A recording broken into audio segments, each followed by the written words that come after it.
Saya cuman berharap ke depan kita tidak hanya mengembangkan kapabilitas diri kita saja kayak gitu. Akan tetapi kita juga harus peka dengan lingkungan-lingkungan kita yang ternyata kita tidak tahu gitu. Ternyata lingkungan tersebut membutuhkan kita kayak gitu.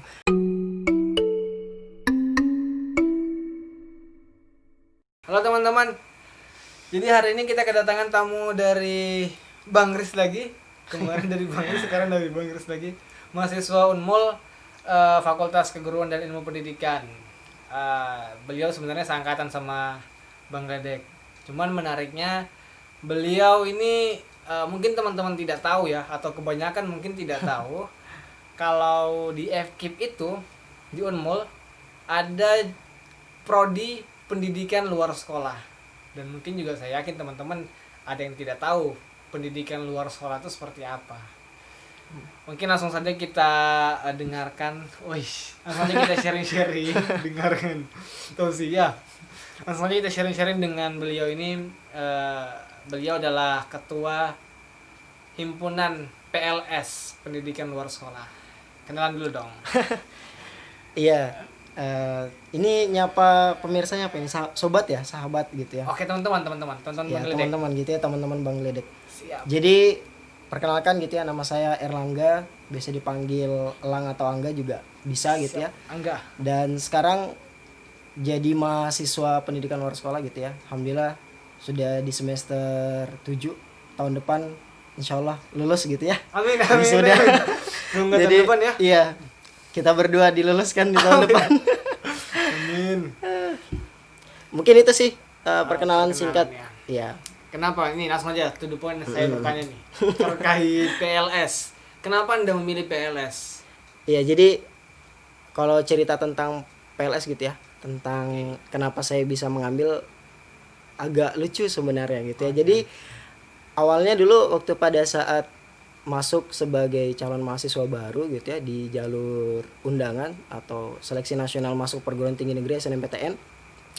Saya kemarin itu mikirnya pengen ngambil ini program studi pendidikan sejarah saja di salah satu universitas di Jawa, Universitas Negeri Malang seperti itu ya. Kemudian yang kedua pilih ilmu perpustakaan gitu. Terus yang terakhir gitu ya, karena kita disuruh pilih 2 universitas ya kalau nggak salah itu kan di SNMPTN. Setelah saya pilih di Jawa, terus saya pilih di Kalimantan kayak gitu, di Kalimantan Timur.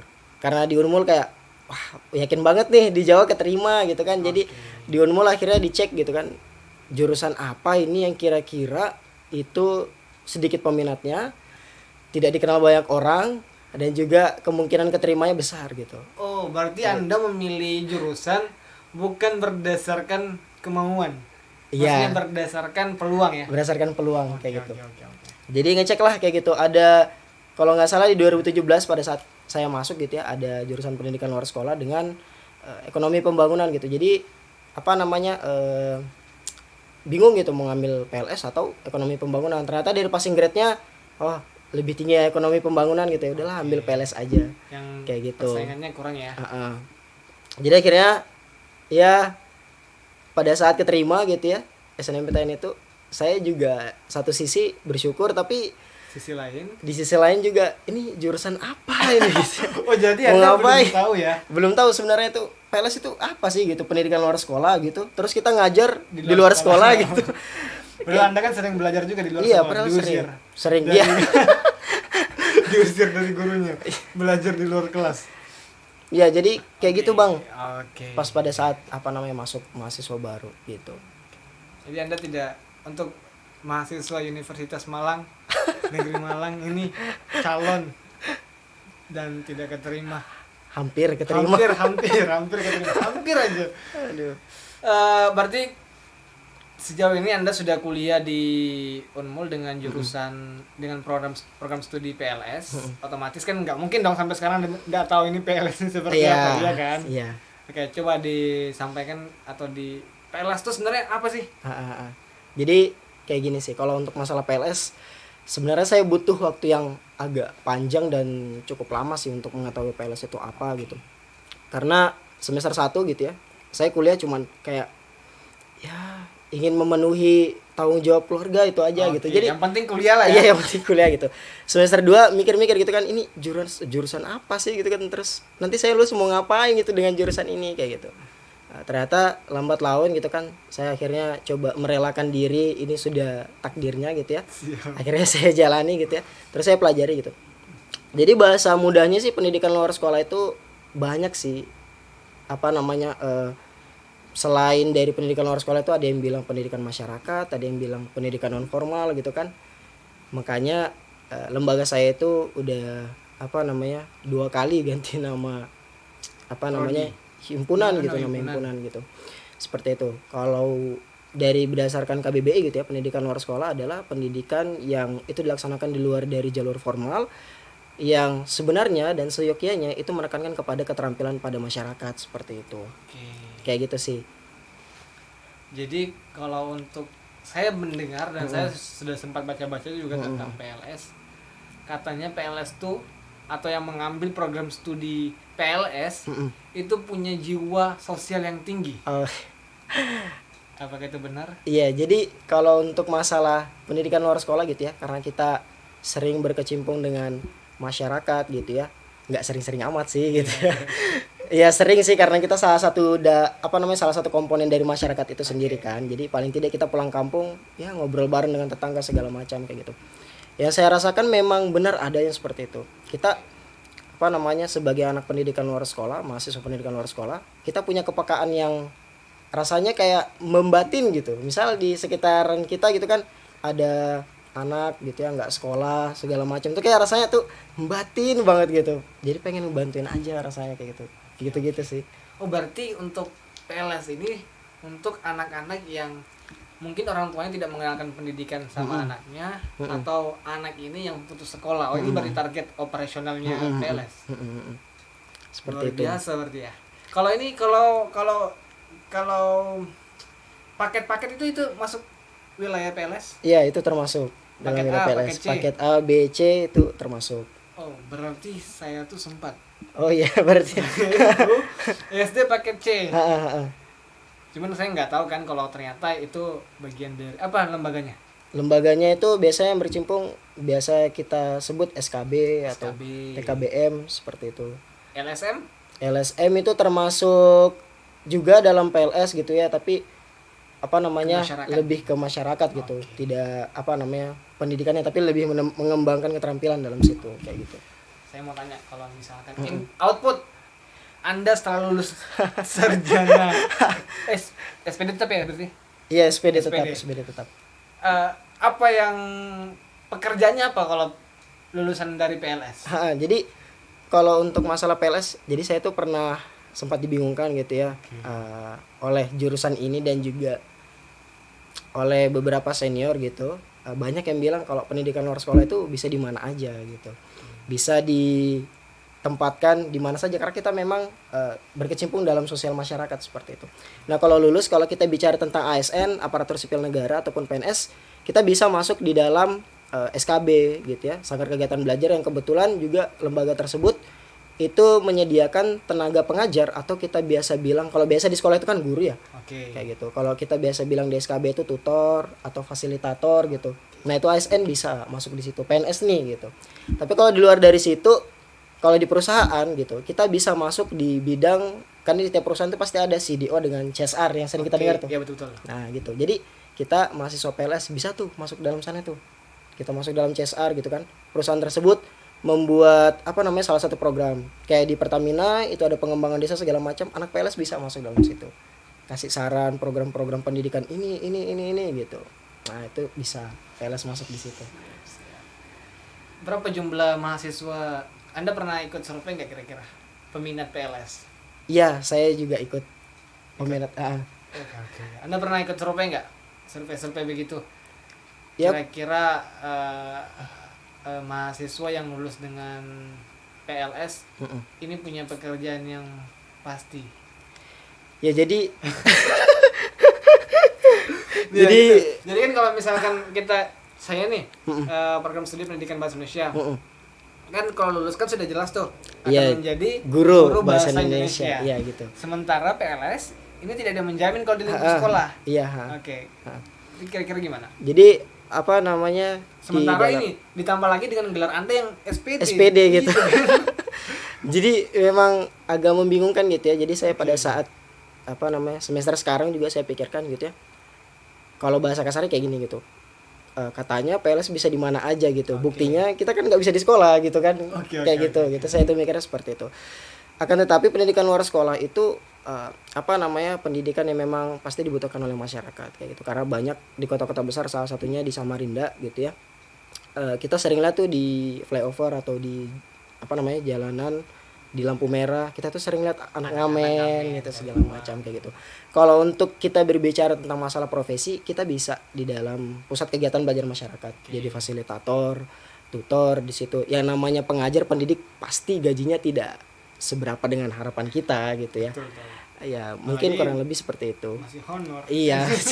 Paling ya gitu. Ya segitulah. Jadi oke. Jadi cara kalau dari Anda sendiri, Anda pernah kepikiran nggak cara Anda merangkul orang-orang di terminal, orang-orang di lampu merah, anak-anak yang saat ini sedang ngamen? Anda pernah terpikir nggak cara merangkul mereka bagaimana? Jadi kalau untuk di di Samarinda, saya kemarin baru melaksanakan pengabdian di desa saja gitu. Jadi belum belum berusaha untuk berkecimpung di jalanan langsung seperti apa, ketemu dengan anak-anak jalanan seperti itu. Kalau di Bontang gitu ya, saya sering itu ke daerah Sekambing. Kalau ada orang Bontang tahu di sana gitu ya, ada beberapa anak di sana yang karena jauh banget aksesnya untuk ke sekolah formal gitu ya, saya coba datangi gitu satu-satu kayak gitu. Pendidikannya saya tidak tanya langsung pendidikannya sudah sejauh apa gitu ya, udah kelas berapa segala macam, enggak. Saya tanya, kita bercerita aja gitu ya, terus perkenalan kayak gitu, saya tanya-tanya kayak gitu, udah bisa ngapain aja gitu. Kak, kita udah bisa bantu orang tua gitu-gitu. Terus karena orang tua kita nelayan, tapi ya seperti itu, kebutuhan kita tidak tercukupi untuk sekolah kayak gitu. Jadi anak-anak yang harusnya kita lihat sekolah gitu ya, anak SD gitu yang harusnya kita lihat sekolah, tapi ternyata buktinya ada tuh yang masih tidak sekolah kayak gitu. Dan saya berusaha upayanya, kita memang sih namanya mendekati orang itu tidak bisa langsung menyentuh hatinya, jadi saya butuh step by step gitu untuk mendekati mereka. Jadi harus ada action langsung gitu. Jadi ngumpul bareng gitu kan, banyak tuh anak-anak di situ. Jadi saya mesti sama teman saya juga gitu waktu itu bawa mainan kecil-kecilan gitu kan, Dek, kita main bareng segala macam kayak gitu. Main bareng sambil di dalam itu disisip-sisipkan pendidikan kayak gitu. Misal kita main gasing gitu kan, set gitu kan. Jadi, Dek, ini gasing kenapa bisa terbentur? Ya kita jelaskan kayak gitu. Ini karena adanya gesekan sebagai macamnya gitu. Dan gasing ini bukan gasing yang modern, kita kasih gasing yang tradisional kayak gitu. Jadi mereka kan senang, ya akhirnya tertarik dengan kita. Akhirnya kita sampaikanlah pendidikan di situ. Kayak gitu sih. Berarti ini juga ya, berarti belajar tentang psikologi ya? Seperti itu juga. Ada mata kuliahnya. Apa perbedaannya sama ini? Pendidikan pasti beda sih sebenarnya. Cuman ini tadi saya mau tanyakan terkait ini sih sebenarnya. Pendidikan luar biasa. Iya, jadi itu masuk nggak di non formal? Enggak, kalau di kalau misalnya dalam komponen pendidikan memang dibagi 3 ya, pendidikan formal, non formal dengan informal seperti itu. Kalau di dalam pendidikan luar biasa saya juga belum terlalu banyak membaca, karena ada yang membedakan pendidikan luar sekolah dengan pendidikan luar biasa gitu. Seperti itu. Walaupun sama-sama menerapkan sistem pendidikan vokasional, akan tetapi memang kita dalam merangkul ataupun mempelajari tentang psikologi, misalnya dari, kalau kita bilang tuh warga belajar gitu ya, warga belajar bukan siswa, warga belajar. Kalau gurunya disebut? Kalau gurunya kita sebut tutor atau fasilitator itu tadi kayak gitu. Nah sebenarnya memang berbeda kayak gitu, karena untuk pendidikan luar biasa kan lebih kepada pembelajaran disabilitasnya kayak gitu, untuk mengembangkan kemampuan anak tersebut gitu ya, dari segi mental, kemudian keterampilan seperti itu. Nah sedangkan kita basisnya ke masyarakat yang harus mengembangkan keterampilan mereka, paling tidak gitu ya, bisa memberikan mereka alternatif untuk mendapatkan peningkatan ekonomi. Misal contoh itu kan kayak di di laut itu ada yang profesinya sebagai nelayan. Ya ada yang belum bisa membaca kayak gitu, ada yang juga misal itu kan lagi badai ataupun ombak lagi besar segala macam kayak gitu, ikannya jadi tidak terlalu banyak gitu. Terus yang ada juga biasanya nelayan itu hasil tangkapan ikannya itu ada yang tidak terjual, tidak laku gitu. Akhirnya kita dari pendidikan luar sekolah gimana caranya kita buat pelatihan, bikin pempek kah gitu kan. Kan biasa dengar tuh pempek Bontang kayak gitu ya, karena di Bontang itu banyak ikan yang kebetulan dekat dengan laut. Seperti itu. Oh, di Bontang ada nih kan? Ada lembaga yang bergerak di bidang itu. Ada. Oh, ada. PKBM ada di sana, Pusat Kegiatan Belajar Masyarakat, dan juga Sanggar Kegiatan Belajar ada di sana kayak gitu. Kalau di Samarinda? Kalau di Samarinda juga ada. Ada ya? Lokasinya di Juanda ada, SKB Samarinda namanya. Kemudian Pusat Kegiatan Belajar Masyarakat di daerah Forfo kalau tidak salah gitu, itu juga ada, sama di Suryanata. Seperti itu. Kalau ini nggak apa-apa ya sebut merek ya. Iya, Ini nggak apa-apa. Genesia kalau nggak salah. Ganesha. Itu masuk ke dalam PLS. Oke, kalau yang kayak gitu karena di dalam Undang-Undang Nomor 20 Tahun 2003 gitu ya, di dalam pasal 26 mengenai pendidikan non formal. Pendidikan non formal itu mencakupi pendidikan kecakapan hidup, kemudian pendidikan kesetaraan, keaksaraan, sesuai yang tadi yang dibilang sama Bang Gledek gitu ya. Pendidikan kesetaraan tuh paket A, B, C itu pendidikan kesetaraan. Oke. Nah, itu programnya. Kalau lembaganya itu kayak lembaga swadaya masyarakat, SKB, PKBM kayak gitu. Nah, kalau Ganesha College itu termasuk LPK kayak gitu, lembaga pelatihan kursus. Nah, itu termasuk dalam pendidikan non formal. Oke. Kayak gitu. Mantap. Jadi Anda bangga? Ya, kalau saya jawabnya kayak agak ragu-ragu gitu ya. Jadi seperti ini sih, kalau misalnya dikatakan sebagai anak mahasiswa PLS gitu ya, saya bangga karena kenapa? Saat saya kembali ke kampung halaman gitu ya, ke Bontang. Walaupun Bontang kota kecil yang memang swadayanya sudah cukup bagus menurut saya gitu ya, karena ada 2 perusahaan besar seperti itu, saya tidak perlu sebutkan perusahaannya apa gitu. Tapi kita harus lebih peka gitu dengan permasalahan-permasalahan yang kita hadapi kayak di dekat rumah seperti itu. Saya ngerasakan kayak misalnya di kondisi Covid seperti ini gitu ya. Karena kita sebagai anak PLS itu sudah terbiasa melihat anak-anak yang putus sekolah sebagai macamnya. Jadi kita akhirnya pengen banget punya inisiatif ya datang ke rumah-rumah. Terus membantu anak-anak tetangga-tetangga gitu. Nggak perlu bayar, ya udah nggak apa-apa, gratis aja gitu. Karena kita ya dididik untuk seperti itu. Kalau untuk dibilang bangga, saya bangga banget kayak gitu bisa jadi bagian dalam mahasiswa pendidikan luar sekolah. Karena kenapa? Karena sebelumnya saya tuh orangnya ansos gitu, bahasanya antisosial dan introvert banget gitu. Saya tuh bodoh amat gitu masalah ya anak tetangga ngapain kita pikirin kayak gitu. Saya tuh ansos banget gitu. Akhirnya pada saat sudah sudah masuk di PLS, kemudian udah paham gitu, terus dihubungi sama RT misalnya, minta tolong untuk jadi MC ini gitu, oh iya Pak, siap, segala macam kayak gitu. Kalau dulunya kayak ngapain sih gitu di rumah aja enak tidur segala macam kayak gitu. Jadi luar biasa ya, berarti jiwa sosialnya anak-anak PLS ini. Tapi kan agak sulit kalau misalkan sekarang dicari orang-orang yang bergerak, yang harus mengajar tanpa dibayar.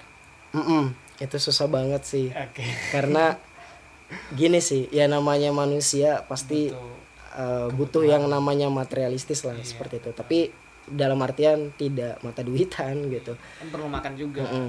Besok mereka juga harus berpikir harus makan apa kayak gitu. Cuman karena memang untuk menumbuhkan itu, kalau dari saya pribadi dan juga yang sudah saya alami beserta dengan teman-teman, kita untuk terbiasa di posisi seperti itu gitu ya, kita sering banget gitu kadang ketemu dengan anak-anak yang putus sekolah atau enggak di dalam desa gitu kan, kita lihat kondisi yang seperti itu, mereka kadang gitu ya dari setempat, baik itu dari ketua RT ataupun orang tuanya gitu ya, berharap banget gitu ke kita gitu, berharap banget bisa untuk diberikan pembelajaran, terus diberikan peningkatan kepercayaan diri kepada anaknya gitu. Karena kondisinya ya seperti itu, yang namanya di pelosok ya apa yang mau diharapkan sih, karena fasilitasnya sedikit banget kayak gitu. Akhirnya yang saya rasakan jiwa-jiwa seperti itulah yang lama kelamaan itu akan tumbuh seperti itu. Jadi akhirnya dari situ pada saat kita keluar dari desa tersebut gitu ya, kita mikir gitu, akhirnya kita bersyukur kembali gitu, alhamdulillah masih diberikan kesempatan untuk kuliah segala macam kayak gitu. Akhirnya tumbuh lah kayak gitu, nggak perlu dibayar, nggak apa-apa gitu, yang penting anak ini bisa tumbuh dengan baik kayak gitu. Oke, ada istilah ini yang belajar dari rumah itu apa namanya? apa namanya, belajar BDR atau apa namanya, learning from home ya. Iya betul. Dia tidak ikut belajar formal di sekolah. Homeschooling. Ya, ya, homeschooling. Itu bagian dari PLS. Itu juga termasuk bagian dari PLS. Itu bagian kemana? Yang tadi ada kesetaraan. Itu termasuk di dalam apa namanya? Sebenarnya sih homeschooling ini apa ya? Sesuatu hal yang sering kita dengar sih kayak gitu. Nah, sebenarnya kalau untuk masuk di dalam program, yaitu program pendidikannya ya tetap ini pendidikan yang bahasanya itu pendidikan kesetaraan tetap kayak gitu. Tapi dia tidak apa namanya, tidak menghilangkan esensi dari pendidikan formal gitu. Jadi beda. Mungkin dia tidak punya kemampuan untuk belajar formal kan. Kayak gitu. Mungkin nanti introvert mungkin orangnya. Iya, kadang kebanyakan sih seperti itu. Kadang nggak cocok nih sama anak-anak di sekolahnya gitu kan. Kira homeschooling ini ya karena masih berbasis dengan pendidikan formal kayak gitu. Nah, maka esensinya dia tetap pendidikan formal tapi metode dan penerapannya itu non formal kayak gitu. Nah, buat teman-teman ini ilmu banget ini dari PLS. Mungkin teman-teman atau bahkan se-Unmul sendiri atau mahasiswa Unmul sendiri yang nggak tahu PLS itu seperti apa. Kita kuis dulu ya bentar ya. Boleh. Oke, kita kuis dulu. Ya kita udah kuis dari Ayam Serondeng. 3 pertanyaan. Ika mau kasih pertanyaan boleh? Kalau dari saya sih apa namanya? Saya di Instagram itu dijuluki siapa gitu. Oke. Ada di Instagram itu. Caranya mereka cari Instagram. Kalau misalnya mau cari bisa di Instagram saya R_Langga_ gitu. Erlangga aja udah pasti ketemu gitu. Oke, Erlangga nama panggilan ya? Iya, nama panggilan. Itu Nama sudah nama lengkap banget sudah. Erlangga. Tadi pertanyaannya apa? Saya dijuluki siapa gitu yang berdasarkan dari Instagram saya pribadi gitu. Oke. Erlangga, nama Instagramnya Erlangga, di browsing aja, di searching di Instagram, dia dijuluki sebagai apa di Instagramnya. Oke. Terus tuh Ika mau tanya lagi nggak? 3 pertanyaan ini. Itu udah. Yang kedua, apa pengertian pendidikan luar sekolah menurut kalian deh gitu. Oke. Apa pengertian pendidikan luar sekolah menurut kalian? Oke. Yang terakhir,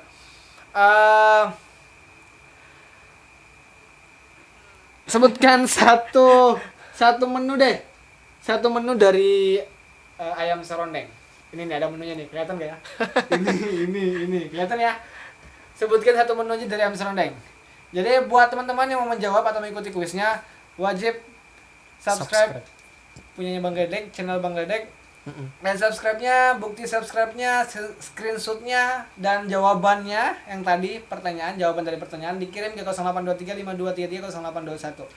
3 orang pemenang, 3 orang beruntung akan mendapatkan voucher potongan harga 50% dari harga 25.000 sama 17.000 dipotong 50%. Itu teman-teman. Oke, yang terakhir, pertanyaan terakhir, Bang Erlangga. Apa pesan Anda buat mahasiswa PLS ke depannya? Ini banget. Ini jadi kayak untuk pesan diri saya pribadi juga gitu ya. Betul. Jadi mungkin apa yang saya sudah alami gitu ya. Ini mungkin pesan terakhir aja kayak mau kemana gitu saya. Harapan gitu ya. Dari saya pribadi, baik untuk mahasiswa baru yang baru gabung di pendidikan luar sekolah dan teman-teman saya yang sudah ikut dalam jurusan pendidikan luar sekolah ataupun adik-adik tingkat yang lain gitu ya. Saya cuma berharap ke depan kita tidak hanya mengembangkan kapabilitas diri kita saja kayak gitu. Akan tetapi kita juga harus peka dengan lingkungan-lingkungan kita yang ternyata kita tidak tahu gitu. Ternyata lingkungan tersebut membutuhkan kita kayak gitu. Memang pada dasarnya untuk berangkat dari ketidakpedulian ataupun antisosial tersebut itu memang sangat cukup sulit kayak gitu. Akan tetapi selama masih ada kemungkinan ya sudah nggak apa-apa, kita gerak aja terus. Selama masih ada keyakinan ya udah kita buat coba itu sebagai salah satu kesatuan yang bersifat utuh kayak gitu. Karena kalau kita tidak mencoba gitu ya, karena kalau kita tidak berani, kita tidak akan menghasilkan apa-apa sama sekali kayak gitu. Bukankah kita hidup selama ini bagus dan sangat baik banget kalau bermanfaat bagi orang lain seperti itu. Kalau misalnya kita nggak punya kenangan apa-apa yang diberikan kepada orang lain, ya sudah, kita itu dianggap seperti debu saja gitu, ya lewat aja gitu. Mungkin Nggak ada- itu sih. nggak ada gunanya hidup di dunia ini. Iya. Cuma Kayak gitu. sia-sia Tuhan berikan nyawa, ya kan. Ya terima kasih banyak buat teman-teman yang sudah menonton videonya Bang Gledek. Terima kasih juga Erlangga sudah mau mampir ke sini. Kita tetap patuhi protokol kesehatan, cuman kan kalau begini kan sulit kan Iya. ngomongnya kalau pakai masker. Nanti nggak dikenal gantengnya Bang Gledek gitu kalau pakai masker. Begitu juga sih. Iya. Maksudnya agak sulit juga dipahami kalau masker ditutup. Iya, iya. Terima kasih banyak buat teman-teman. Jangan lupa like, comment, share, and subscribe. Dadah. Bang Gledek tutup. Assalamualaikum warahmatullahi wabarakatuh.